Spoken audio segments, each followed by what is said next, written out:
कुछ ही लेखक हैं जो साहित्य में उपजे वादों विवादों से बचते हुए अपनी साधना में तल्लीन रह सके हैं। ऐसे ही स्वनामधन्य साहित्यकारों में से एक हैं डॉक्टर सीतेश आलोक, जिन्हें साहित्य ना तो विरासत में मिला है और न किसी मठ अथवा मंच से। आत्मसम्मान के धनी डॉक्टर आलोक ने अपनी शर्तों पर चलते जूझते हुए स्वयं अपनी राह बनाई और कला की अनेक विधाओं में साधनारत रहते हुए अपनी रचनाओं को मर्मस्पर्शी अनुभवों से समृद्ध किया। वैसे तो डॉक्टर आलोक ने लगभग सभी विधाओं में महत्वपूर्ण योगदान दिया है, किंतु कहानी के क्षेत्र में उनकी अपनी अनूठी शैली है। प्रस्तुत है उनकी लिखी हुई कहानी ना समझ। मेरी जुबानी। मैं हूँ सीमा सिंह। रिसीवर वापस रखकर लौटते समय भी आंखें भारी लग रही थीं। पैर लड़खड़ा तो नहीं रहे थे, पर फिर भी ठीक से ये नहीं लग रहा था कि चल रहा हूँ। मैं वापस पलंग पर जाकर लेट गया, कुछ ऐसे जैसे कुछ हुआ ही ना हो। लेटकर मैंने आंखें भी बंद कर लीं, लेकिन टूटी हुई नींद का क्रम टूटे रेशमी धागे की तरह जुड़ने से इनकार किए जा रहा था। लगा कि कहीं कोई बेचैनी है जो मुझे मथ रही है। मैं झटके के साथ उठा और बीते हुए क्षण अपने आप ही खुलने लगे। मुझे आश्चर्य हुआ कि ये सब मुझे पहले क्यों नहीं समझ में आया। देवेश हवालात में है और उसने जमानत के लिए मेरे पास संदेश भिजवाया था। फ़ोन करने वाले की आवाज़ सपाट थी। जमानत करानी हो तो सवेरे 10 बजे वकील को लेकर चले आना। मेरी आंखें पूरी तरह खुल चुकी थीं, जैसे मेरी नींद पूरी हो चुकी हो, या ऐसे जैसे मैं सोया ही नहीं था। मैंने घड़ी की ओर दृष्टि घुमाई। 3:20। अचानक घड़ी की टिक टिक ने मुझे सन्नाटे का ध्यान दिलाया। तो क्या पहले घड़ी टिक टिक नहीं कर रही थी? नहीं, वो सब तो रहा ही होगा, बस नया था तो वो सन्नाटा जो मेरे मन में उतरता चला जा रहा था। सुबह एक वकील से बात करके कोतवाली तक पहुँचते पहुँचते मुझे 11 बज गए। अजीब विडंबना सी लगी। देवेश से मिलने के लिए मुझे प्रतीक्षा नहीं करनी पड़ी। दारोगा जी के कमरे में प्रवेश करते ही वो मुझे सामने खड़ा मिला, हाँफता हुआ। मुझे लगा क्षण पर पहले जो मैंने किसी के चिल्लाने की आवाज़ सुनी थी वो देवेश की ही रही होगी। ये सामने खड़ा क्रोध से काँप रहा था और उसके माथे से ताज़ा खून बह रहा था। ये क्या हुआ इसको? मैं जल्दी और घबराहट में पास खड़े एक वर्दीधारी से ही पूछ बैठा। भाग रहा था सो दीवार से भिड़ गया। सिपाही ने मेरी ओर घूमते हुए कहा। झूठ। देवेश की दृष्टि ही नहीं, शायद कान भी मुझ तक पहुँच चुके थे। ये सब झूठे हैं, झूठी सरकार के पालतू। चुप। देवेश के पास खड़े हुए एक और वर्दीधारी के हाथ का डंडा झटके से उठा और उसी के साथ उसका ऊंचा स्वर गुर्रा उठा। फिर बोला तू? क्या कर लेगा? देवेश झटके से उसकी ओर मुड़कर दहाड़ा। मार, कितना मारेगा? अपने खून की आखिरी बूंद तक मैं लड़ूंगा और बच निकला तो अबे साले, तेरा बाप भी नहीं बचा सकता तुझे, तू निकल के तो देख, वर्दीधारी ने कहा। मुझे लगा जैसे मैं कोतवाली में नहीं किसी चौराहे पर खड़ा हूँ, जहाँ तू मैं एक आम बात है, जिसमें ये पता लगाना कभी संभव नहीं होता कि दोष खरबूजे का था कि छुरी का। बहरहाल मेरा तात्कालिक संबंध देवेश से था। वो मेरा दोस्त था, बचपन का दोस्त। पुलिस अत्याचार के किस्से भी मेरे लिए नए नहीं थे। देवेश को चुप कराना ही मुझे उचित लगा, पर कैसे? थाने के भी कुछ कायदे कानून होते हैं, होते ही होंगे, जिनसे मैं पूरी तरह अनभिज्ञ था। मैं समझ नहीं पा रहा था कि बात किधर से शुरू करूं और कैसे शुरू करूं और किससे शुरू करूं। इतना ही नहीं, आज मन की तह में झांकूं तो लगता है कि सामने खड़े वर्दीधारी का आतंक भी मुझे तोड़े जा रहा था। मैंने क्षण भर के लिए कल्पना भी की कि मेरे हस्तक्षेप से कुपित होकर उसका डंडा मेरी ओर तन गया है। अपने सिर से बहते खून की कल्पना से पहले ही मेरे माथे पर पसीना रेंगने लगा था। देवेश ने भला भागने का प्रयत्न क्यों किया? अकारण ही मेरे मन में प्रश्न कौंधा था। बेवकूफ़, देख नहीं रहा था कि चारों ओर इतने सिपाही खड़े हैं, और फिर मैं तो आ ही रहा था। मुझ पर भरोसा नहीं था क्या? लेकिन देवेश तो कह रहा था कि वो बात ही झूठ है। मेरी विचारधारा जैसे घुप अंधेरे में भागते समय किसी बंद दरवाजे से टकरा गई। कितना बल था उसकी आवाज़ में। झूठ बोलने की आवाज़ में उतना आत्मविश्वास क्या कभी संभव है? लेकिन वो वर्दीधारी बिना बात भला क्यों मारेगा बेचारे को? देवेश से उसकी कोई दुश्मनी तो थी नहीं। बचपन में साथ पढ़ने वाले तो बहुत तेरे थे, पर देवेश से घनिष्ठता बढ़ी तो बढ़ती ही चली गई। दूसरों को कहते सुना कि हम दोनों पक्के दोस्त हैं, तो मुझे भी पता चला शायद बचपन की दोस्ती ही इतनी पक्की हो सकती है, इतनी निश्चल और स्नेहपूर्ण, क्योंकि वो अकारण होती है। पर याद पड़ता है उससे दोस्ती करने का मुझे तो एक कारण दिखाई दिया था। मध्यांतर का समय था। स्कूल के सब बच्चे मैदान भर में दूर दूर तक बिखरे थे। कुछ खाने में व्यस्त थे तो कुछ खेलने में। मैंने देखा मैदान के पार तालाब के पास खड़ा देवेश उसमें लगातार कुछ फेंके जा रहा था। पास जाने पर देखा कि देवेश के हाथ से फेंका हुआ कंकड़ तालाब की सतह पर फिसलता उछलता चला जाता है। चमत्कार! मैं अपने को रोक नहीं पाया। पास पड़े एक कंकड़ को मैंने भी यथासंभव उसकी तरह ही एक ओर झुकते हुए तालाब की ओर फेंका। अचानक तालाब में गड़प की आवाज़ सुनकर उसकी तन्मयता भंग हुई होगी। उसने मुड़कर देखा तो मुझे लगा उसकी आंखों में कुछ रोष है।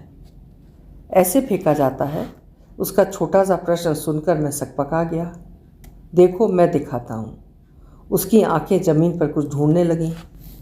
अपनी पसंद का टुकड़ा उठाकर उसने कहा, ये देखो। पर मुझे वो कला सिखाने के लिए इतना ही पर्याप्त नहीं था।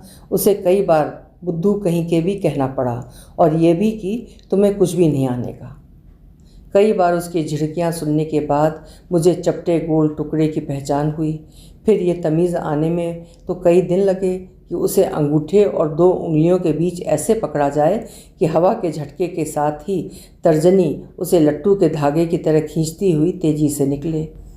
ये सीखकर मेरा मन देवेश के प्रति नत हो गया होगा। कुछ समय बाद ही दीपावली पड़ी थी। हम लोग परिवार के मित्र संबंधियों से मिलने निकले तो रास्ते में देवेश का घर पड़ा। मैं मचल उठा था। मेरी जिद पर ही सब लोग उसके यहाँ भी पहुँचे। देवेश बाहर बैठा दिखाई दिया। एक जलती मोमबत्ती के पास उकड़ू बैठा, हाथ से पटाखे जला जलाकर फेंकता जा रहा था। चुटकी में एक पटाखा उठाया, उसे लौ से छुआ कर जलाया और गज 2 गज की दूरी पर फेंकते ही दूसरा उठाया। डर के मारे मैंने दूर से ये आवाज़ दी तो उसने हंसकर पुकारा, डरपोक कहीं के, चले आओ आओ ना। और मेरे आते उसने एक बड़ा सा धमाका किया। मेरी पसलियों के पीछे कुछ बड़ी ज़ोर से हिला था। देवेश की किलकारी के बीच मेरी चीख दबकर रह गई होगी। बातों ही बातों में उसने बताया कि पटाखों के लिए उसे 10 रुपये मिले थे। कितना बहादुर और कितना अमीर! मुझे तो बस 2 ही रुपये मिले थे। मैं हीन भावना से कहीं अपने आप में ही छिपने लगा था। अनजाने ही उसके प्रति मेरे मन में एक आदर का भाव घर करता गया। उसकी दिखाई राह पर मैं बिना सोचे समझे चल देता था। बहुत सी ऐसी घटनाएं हैं जिन्हें बाद में याद करके अपने प्रति कभी हंसी आई और कभी लज्जा। उन्हीं दिनों एक बार हम दोनों घर लौट रहे थे। कुछ था जो उस दिन स्कूल में जल्दी छुट्टी हो गई थी और हमें ले जाने वाला रिक्शा नहीं आया था। रास्ते में हम लोगों ने कुछ साइकिल चालकों से कहा कि वह हमें बिठा ले चलें, परंतु कोई तैयार नहीं हुआ। देवेश में मान अपमान की भावना अधिक थी या मेरी खाल ही मोटी रही होगी। अचानक वो तुनक कर बोला, नहीं जाना है किसी के साथ, बड़े आए शान जताने वाले। उसका चेहरा तमतमा उठा था। अचानक मैं समझ नहीं पाया कि मैं भी उसके साथ साइकिल वालों को कोसना प्रारंभ कर दूं या चुप रहूं। कुछ ही देर में देवेश के चेहरे पर हंसी लौट आई। वो किनारे से कुछ कांटे तोड़कर लाया और सड़क पर बिखेरता हुआ बोला, देखो अब मज़ा आएगा। दूर से कुछ साइकिल सवार आते दिखाई दे रहे थे। हम लोग पीछे मुड़कर देखते हुए धीरे धीरे आगे बढ़ते रहे। साइकिल वाले सड़क के बीच पड़ी टहनियों से बचते हुए आगे बढ़ गए। धत तेरे की! देवेश ने पैर पटक कर कमर पर हाथ टिकाते हुए सड़क को देखा, जैसे कांटों को धिक्कार रहा हो। अच्छा देखो, मज़ा आएगा। एक शरारत भरी मुस्कान फिर उसके चेहरे पर फैल गई। हम पूरी सड़क पर लाइन से कांटे बिछा दें तो? उसने ताली बजाते हुए गर्दन को झटका दिया, जैसे कह रहा हो वो मारा। थोड़ी देर में हम दोनों ने सड़क के आर पार कांटों का एक पुल बिछा दिया, पर वो कारीगरी भी बेकार गई। तब तक वो सब मेरे लिए खेल बन चुका था। मैंने सुझाया कि कांटों को खड़ा करके रखना चाहिए। बड़े सोच विचार के बाद हम दोनों जतन से मिट्टी के छोटे छोटे ढेर के बीच एक एक कांटे की मीनार खड़ी करने में जुट गए। पता नहीं कितना फालतू समय था हमारे पास, कितनी ऊर्जा थी और न जाने कैसे इतनी चालाकी आ गई थी कि हम लोगों ने मिट्टी के ढेर की 5-6 लाइनें बनाईं, एक कांटों वाली, एक सादी, फिर एक कांटों वाली। तभी कुछ साइकिलें आती दिखाई दी। हम दोनों सड़क किनारे एक झाड़ी के पीछे छिप गए और धड़कते दिल से किसी मज़ेदार घटना की प्रतीक्षा करने लगे। साइकिलें निकल गईं तो देवेश ने पास जाकर उन ढेरियों को ध्यान से देखा। वो पलटा तो उसका चेहरा उतरा हुआ था। संयोगी रहा होगा कि साइकिल के पहिए केवल उन ढेरियों पर से निकले थे जिनमें कांटे नहीं थे। हम लोग शायद थक गए थे, खींच तो चुके ही थे, निराश होकर लौट आए। देवेश ने कहा था, कोई बात नहीं, आज बच गए तो क्या, इन लोगों को भगवान समझेगा। मैं तब भी नहीं समझ पाया था कि उन सब का दोष क्या था। अगर दोष था भी तो शायद उनका, जो पहले हमें बिठाए बिना निकल गए थे। पर देवेश से तर्क करने की बात मुझे अजीब सी लगी थी। घर पहुंचकर भी मन खिन्न सा रहा। माँ, जीजी या भैया को दिन भर के किस्से सुनाने जैसा सिलसिला उस दिन नहीं चला। हाँ, यदि किसी साइकिल में पंचर हो गया होता तो शायद। पर तभी याद आया, अगर वैसा कुछ हुआ होता तो माँ दुखी होकर बहुत देर तक समझाती रहती, और अगर माँ दुखी होती तो भला मज़ा कैसे आता। आयु के साथ साथ देवेश के व्यक्तित्व में विचित्र सा परिवर्तन आता रहा। वो कुछ अधिक ही निर्भीक और वाचाल होता जा रहा था। सबको कुछ नसीहत देने के लिए, रास्ता दिखाने के लिए आतुर सा। विशेषतया मुझे। हम लोग क्रिकेट खेलते थे। मैं कितना ही अच्छा क्यों ना खेलूं, मुझसे मिलते ही वो कहता था, मारते क्यों नहीं, हिम्मत से बाउंड्री मारो, क्या डर डर के टिप टिप करते रहते हो। इसके विपरीत मुझसे बहुत कम रन बनाकर भी वो कोई ना कोई कारण लेकर लौटता था। यहाँ पिच पर एक कंकड़ था, बॉल घूम गई, या ये कि सरासर बेईमानी है, एम्पायर की तुम नहीं तो, और वो तो मुझसे चिढ़ता है। या कभी वो बॉल अगर कैच ना होती तो सीधा छक्का जाता। मेरे प्रति कभी कभी कटु भी हो जाता था। रट्टू तोता हो तुम तो, रट के फर्स्ट आ जाओ, पर अकल नहीं आएगी तुम्हें। उसे परीक्षाओं से चिढ़ती, जो परीक्षा उसे अधिकांश सहपाठियों से पीछे ढकेल देती थी। उसकी उपयोगिता पर उसे संदेह होता रहा। ये साले मास्टर सब चापलूसी पसंद करते हैं, इनके आगे दुम हिलाते रहो तो नंबर लुटा देंगे, नहीं तो फेल कर देंगे। इनकी तो वाक्य अक्सर अधूरा छूट जाता था और उसके बाद उसका नीचे का जबड़ा दाएं बाएं घूमता दिखाई देता था। कोतवाली से निकलते समय अनजाने ही मन में कौंध गया कि जब देवेश मुझे धन्यवाद देगा तो मैं क्या कहूँगा, नो मेंशन या यू आर वेलकम। इतनी औपचारिकता भरे शब्द ये मैं कैसे कह पाऊँगा। मैं तो अपने आप पर खींचने लगा था। तभी देवेश की प्यार भरी धौल मेरे कंधों पर पड़ी। रहे यार, तुम दब्बू के दब्बू ही। उसने स्वयं अपने मजाक पर कहकहा लगाते हुए कहा, अरे डंडा मेरे लगा था और तुम भीगी बिल्ली की तरह दबे जा रहे थे। मैं लड़खड़ा गया। नहीं, मेरे पैरों को कोई ठोकर नहीं लगी थी। तभी तो देवेश का सर दूसरे क्षण किसी दार्शनिक जैसा हो गया। तुम्हारे जैसे दब्बू मास्टरों से पढ़कर नई पीढ़ी भी चौपट हो गई है। किसी साले का खून नहीं खौलता, कोई बगावत का झंडा उठाने नहीं आता। मुझे अचानक 2 घूंट ठंडे पानी की ज़रूरत महसूस हुई। मेरी दृष्टि देवेश के चेहरे की ओर उठी और मैं उसे देखता रह गया। उस दिन भी कुछ ऐसा ही हुआ था। देवेश की बात सुनकर मैं उसका मुंह देखता रह गया था। वो मुझे लगभग 4 साल बाद मिला था।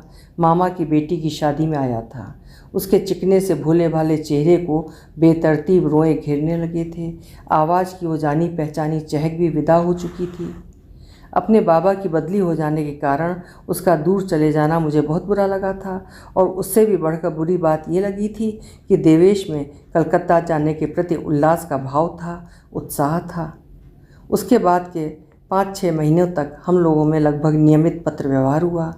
जहाँ मेरे पत्रों में अकेले पड़ जाने का दुख बोलता था, वहीं उसके पत्रों में कलकत्ता के बड़ेपन की चकाचौंध। नए नए नाम जैसे Victoria Memorial, Chowringhee, Tollygunge, race course या बॉटेनिकल गार्डन। धीरे धीरे अपनेपन की एक तरफा आँच ने समय के आगे घुटने टेक दिए होंगे।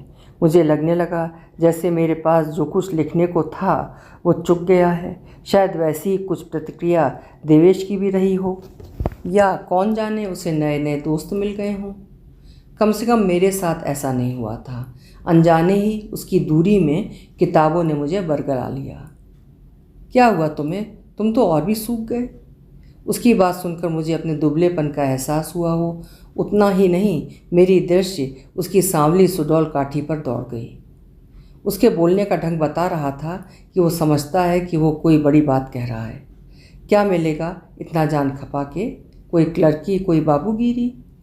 अचानक मुझे लगा कि वो बहुत बड़ा हो गया है और बहुत दूर भी। बीए की मेरिट लिस्ट में नाम आने की बात मेरे गले में ही अटकी रह गई। मन होने पर भी मैं पूछने का साहस नहीं जुटा पाया कि उसने इस बीच कौन से तीर मारे। बहुत दिन बाद आए। मैंने भारी होती हुई हवा को गति देने के लिए पूछा। बड़ा अजीब लग रहा होगा। अजीब क्या? उसके चेहरे की मुस्कान अचानक व्यंग से चरमरा उठी थी, जैसे किसी मुर्दा गांव में आ गया हूँ, सब मरे मरे से डोल रहे हैं यहाँ। मुझे लगा कोई हो ना हो, मेरी आवाज़ मुर्दा होती जा रही है। समझ नहीं पा रहा था कि क्या बोलूँ। जानते हो, उसकी आंखों में उल्लास दौड़ आया। कलकत्ता में जान है, जोश है। इतनी देर में तो वहाँ 4 जुलूस निकल गए होते, नारों से दीवार हिलाते हुए। और कौन जाने कोई पत्थर बरसा गया होता या बस जला गया होता। आहा! उसका मुंह उत्तेजना के साथ खिल सा उठा। जान, जोश, ये शब्द अपना अर्थ ढूंढते हुए मेरे कानों के आसपास कुछ देर मंडराते रहे। घर पहुंचते ही देवेश ने ड्रेसिंग टेबल के शीशे में अपना चेहरा देखा, ऊपर नीचे दाएं बाएं हर कोण से घुमाकर। साले कुत्ते! बुदबुदाते हुए उसने घूमकर मेरी ओर देखा। मैं अपने आप को उस प्रहार का केंद्र ना मानते हुए भी सकपका उठा था। वो लंबे डग भरता हुआ मेरे पास होकर पलंग तक पहुंचा और निसंकोच उस पर पसर गया। थोड़ी देर सो लूँ यार, 2 घंटे बाद चाय पिलाकर जगा देना। उसका वाक्य समाप्त होते होते कमरे में सन्नाटा घिराया। मुझे ये सोचकर डर सा लगा कि अभी उसकी नाक जोर से बजकर सन्नाटे को बेरहमी के साथ तोड़ने लगेगी। मैंने देखा उसके चेहरे पर 3-4 दिन की बढ़ी हुई खिचड़ी दाढ़ी के साथ ही पसीने की चिपचिपाहट ने मिलकर थकान का जामा पहना दिया था। बदन के कपड़े भी वही कहानी दोहराते लगते थे। माथे पर रुई की ढेरी को चिपकाने वाली 3 पट्टियाँ कुछ ऐसे थामे थीं जैसे वहाँ कोई छोटा सा सफ़ेद पक्षी कैद हो। उसके चीकट तलों पर जो दृष्टि पड़ी तो उकाई सी आने लगी। चाय के 2 घूंट लेकर देवेश ने जबान खोली। खूब नींद आई। देखो मुझे बुखार तो नहीं है, कहते उसने कलाई मेरी ओर बढ़ा दी। उसका हाथ ठंडा था। मुझे लगा वो मेरे गर्म हाथ के बारे में कोई चिंता व्यक्त कर बैठेगा। सिर से खून तो नहीं बह रहा है? उसने तुरंत ही दूसरा प्रश्न उछाला। मेरे नकारात्मक उत्तर के साथ ही उसका मुंह बिगड़ता हुआ सा दिखाई दिया। इस साले की तो मैं कभी नहीं छोड़ूंगा। कमरा अचानक साए साए करता हुआ सा लगा। वैसी भाषा ना सुनी हो ऐसा तो नहीं, पर वो भाषा सुनकर मुझे हमेशा ही अपने अध्यापक होने की बात पर शर्म आती रही है। चाय और लोगे? न जाने कैसे मुझे मुक्ति के लिए गुप्त सुरंग दिखाई दी थी। मुझे तो उसका खून पीना है। लगा वो खाली प्याली फेंक कर मेरे मुंह पर मार सकता है। अचानक ये भी याद आया कि मैंने उसके लिए 5,000 की जमानत दी है और 5,000 मेरे लिए कुछ मायने रखते हैं। चलो नहा लो, तुम्हारा मन शांत हो जाएगा। जाने क्या मुसीबत आई थी जो मुझे कुछ बोलना आवश्यक लगा। शांत हो जाऊं, तुम यही चाहते हो? उसके जबड़े कुछ चबाने के लिए मचल उठे। मैं भी तुम सबकी तरह हिजड़ा हो जाऊं? अरे तुम अपनी मक्खन मलाई में मस्त हो तो रहो, पर जब कोई समाज की गंदगी दूर करने के लिए सिर पर कफन बांधता है तो तुम्हें क्यों बुरा लगता है? मुझे बरबस अपने बचपन की घटना याद आ गई, जब मैंने हाथ में एक छोटी सी हरी टहनी लेकर बड़े से एक छत्ते से बर्रों को हटाने की मासूम कोशिश की थी। मैं बरामदे में बैठा किसी किताब में खोया था कि डाकिया एक रजिस्ट्री दे गया। पत्र देवेश का था, पर उस छोटे से पत्र से पहले ही दृष्टि उसके संलग्न बैंक ड्राफ्ट पर ठहर गई। देवेश को गए महीने से ऊपर हो गया था और मैं उसकी जमानत के 5,000 चुकाकर जैसे तैसे संभलने लगा था। वो 5,000 रुपये का ड्राफ्ट मात्र एक प्रश्न चिन्ह के रूप में दिखाई देने लगा। देवेश के पास भला इतने पैसे कहाँ से आए? तभी घर के सामने एक पुलिस जीप आकर रुकी। उसमें से एक वर्दीधारी अफसर ने उतरकर मेरी ओर कदम बढ़ाए। संयोग से वो मेरा एक पुराना विद्यार्थी निकला और मैं जल्दी ही उसे वर्दी के पार व्यक्ति के रूप में देखने लगा। औपचारिकता के बाद वो असली बात पर आया। उसे देवेश के बारे में कुछ पूछताछ करनी थी। मैं उसे कैसे जानता था, उससे कब और कैसे मिला, और ये कि वो कहाँ कहाँ पाया जा सकता था। बातों ही बातों में उसने बताया कि कुछ लोगों ने 4 दिन पहले एक डॉक्टर के क्लिनिक में तोड़फोड़ की और वहाँ से काफ़ी पैसे भी लूट लिए। बयानों के आधार पर संदेह देवेश पर भी था। वो कई बार उस डॉक्टर को फीस घटाने के लिए धमकी दे चुका था। सुनकर मेरी उंगलियों के बीच थमे कागज़ कसमसाए थे। बातों ने कई मोड़ लिए। कुछ ही देर बाद विषयांतर के साथ बात एनकाउंटर पर भी आई।